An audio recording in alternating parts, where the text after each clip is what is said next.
Hi, my name is Brian Howard. I am the new Executive Director at the Spellman Museum of Stamps and Postal History in Weston, Massachusetts. I invite you to come along with us on this video tour of the Spellman with our Public Affairs Director, Joe Mullin. Enjoy the tour. Greetings to one and all. I'm Joe Mullin, Spellman Museum of Stamps and Postal History. We are really one of two major museums in the country, the United States, dedicated to postage stamps. The other is the National Postal Museum of the Smithsonian Institute in Washington, D.C., and us here in the town of Weston, Massachusetts. We've been here since 1962, having been founded by Cardinal Francis Joseph Spellman, Cardinal of New York, along with Sister Fidelma here at Regis College. And they created this museum with the idea that we would have members who are both passionate stamp collectors and individuals from the public at large just interested in postal history and the mystique of postage stamps. Now, you're in the main gallery of the Spellman Museum. In this gallery, we change our exhibits every 6-8 weeks, depending on the season. And what we have is a commitment to using these stamps as teaching tools and especially inspiration. I'm Heidi Price, and I'm a member of the Board of Trustees of the Spellman Museum of Stamps and Postal History.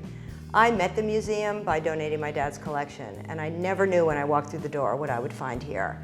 Such a place of excitement, enthusiasm, and vitality. Who would ever think tiny little adhesive stamps could create so much energy and education for so many?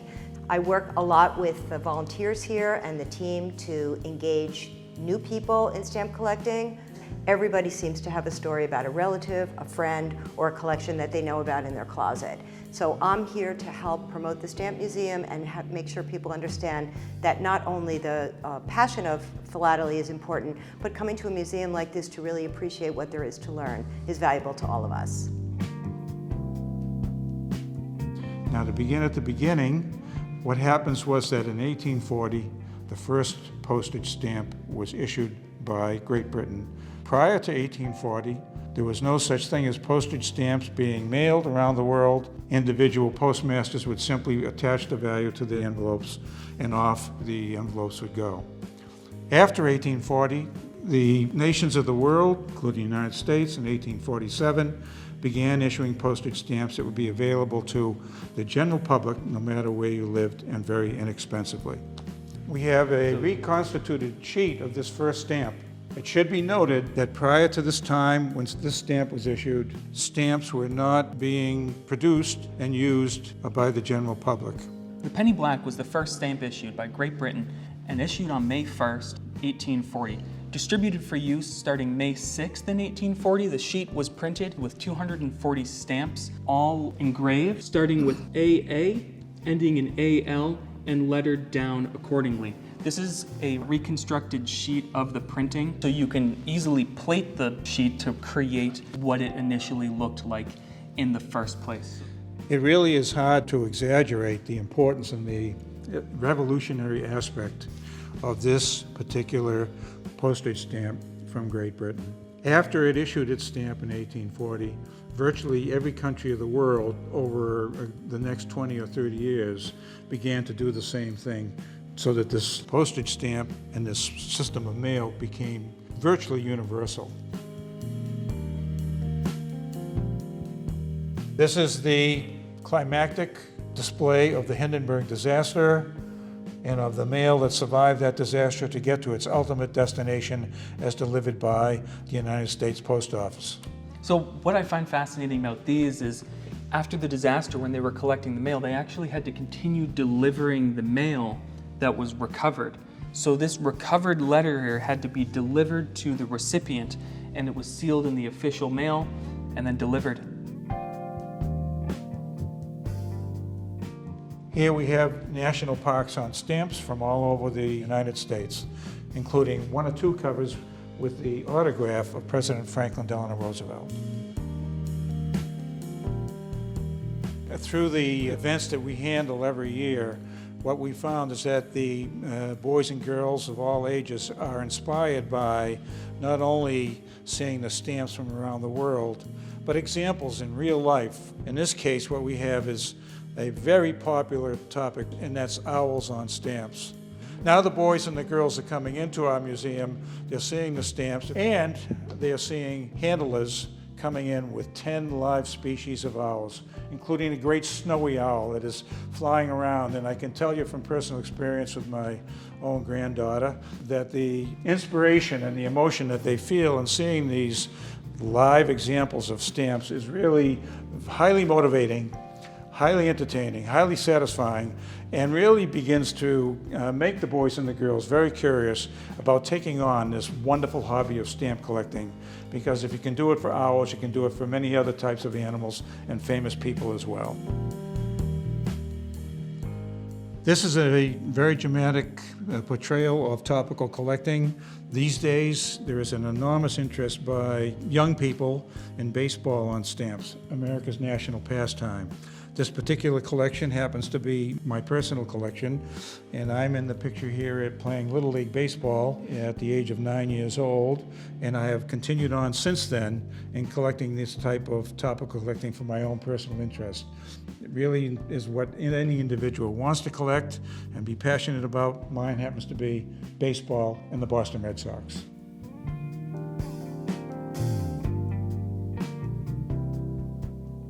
This is another universally popular topical collection, the Olympics on stamps, Winter Olympics and Summer Olympics.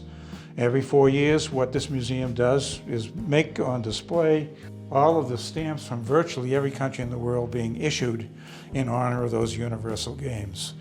And we make the stamps come alive, even in this case, in which we will portray these Olympic stamps and have existing Olympians and would-be future Olympians come and give their talks, again, as a Stamps Come Alive program, including the stamps from around the world honoring the Olympics.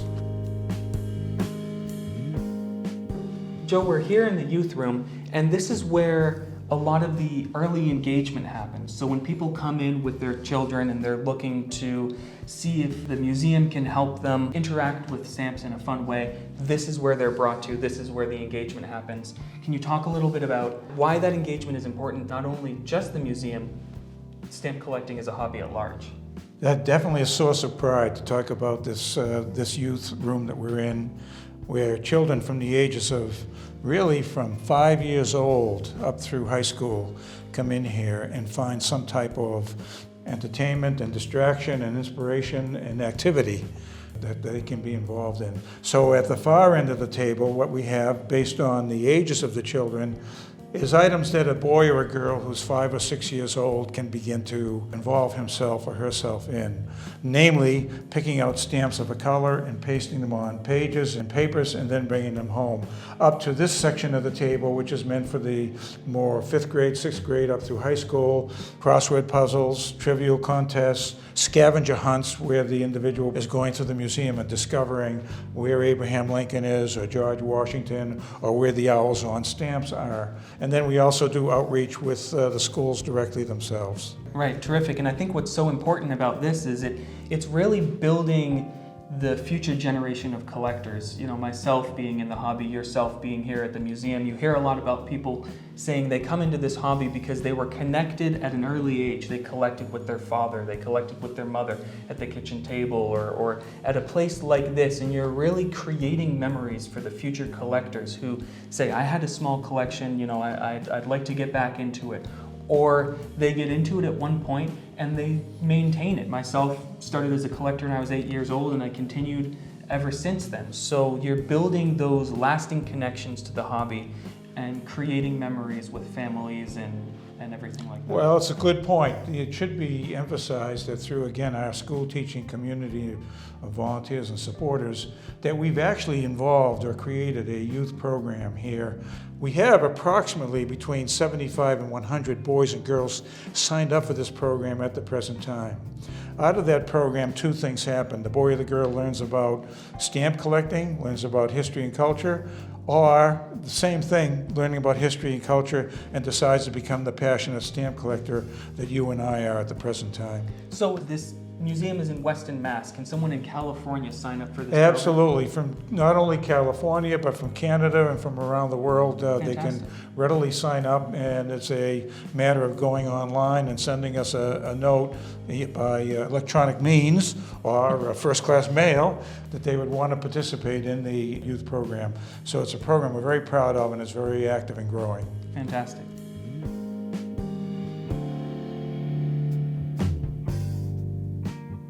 This is our library, Philatelic Postal History Library, one of the largest in the country, and our members have access to the materials here, all postally oriented. We work very closely with the American Philatelic Society and the American Philatelic Research Library.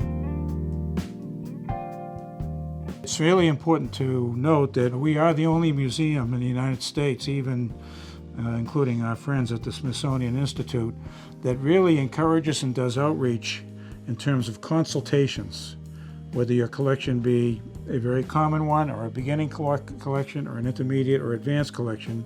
We go ahead and do these consultations for a small fee. For many people, the question really comes to the forefront as to what do we do with our collection? And really there's a threefold option that we go over during the course of our consultation. One, keep the collection in the family as a legacy to the collector, and in terms of your sons, daughters, nieces, and nephews who might desire it. Second, go ahead and to see if it's worth selling on the open market in terms of any compensation that might accrue to the donor as a result of that sale. They can monetize the collection by going to a dealer such as ourselves, NobleSpirit, or they can decide to donate it to Spellman for a tax write-off. Right, exactly. And then third, donate it to the museum, whether it's less expensive or more expensive for our purposes. Welcome to the museum's vault, storage area for our core collection and for all of the rarities and the topicals that we put on exhibit on an ongoing basis. So anything that gets donated now from the museum is checked against the core material in the vault to see A, if the museum already has a copy of that stamp, and B, if they do, if the copy that they've received on donation is better than the one in the core collection, if at which point the donated material or the core material is either then deaccessioned and sold off to monetize and raise funds for the museum. Correct. We have a collections committee of the museum, and it is this committee that decides which collections and stamps are to be accessioned and put into the core collection, and which items are going to be deaccessioned and taken out of the core collection if they happen to be duplicate to the material that we already have.